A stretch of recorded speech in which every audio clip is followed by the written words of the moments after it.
ये दृढ़ निश्चय कैसे हो सकता है? विश्वास से। किसमें विश्वास से? परमात्मा में विश्वास से, सत्य में विश्वास से, अपने धर्म में विश्वास से।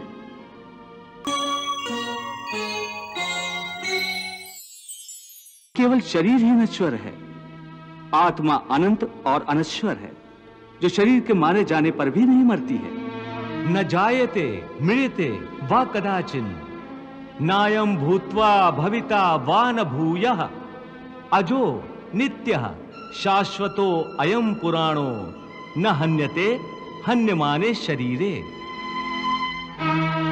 जो इस आत्मा को मरने वाला समझता है या जो इसे मारने वाला समझता है, वो दोनों ही अज्ञानी हैं, क्योंकि आत्मा न तो किसी को मारता है और न किसी के द्वारा मारा जा सकता है।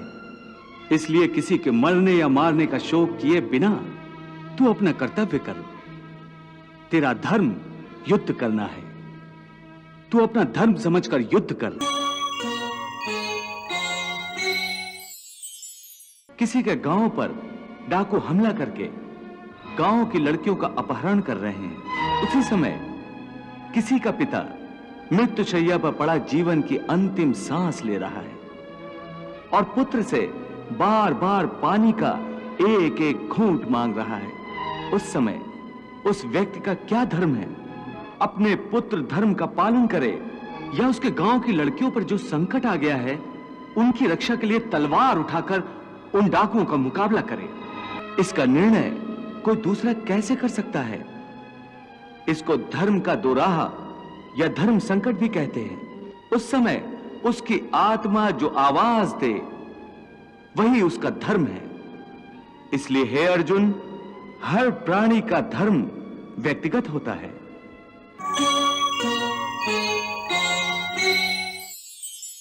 हे मधुसूदन, तुम बार बार इस बात पर जोर दे रहे हो कि मन पर पूरी तरह काबू पा लो तो मुक्ति के द्वार खुल जाएंगे। परंतु मन को वश में करने का कोई सरल साधन भी है? साधन तो अवश्य है, सरल भी है, परंतु बड़ा दुष्कर भी है। इसका क्या अर्थ है केशव?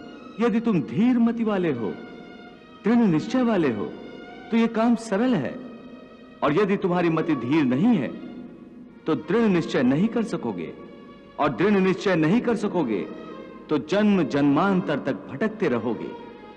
ये दृढ़ निश्चय कैसे हो सकता है? विश्वास से। किसमें विश्वास से? परमात्मा में विश्वास से, सत्य में विश्वास से, अपने धर्म में विश्वास से।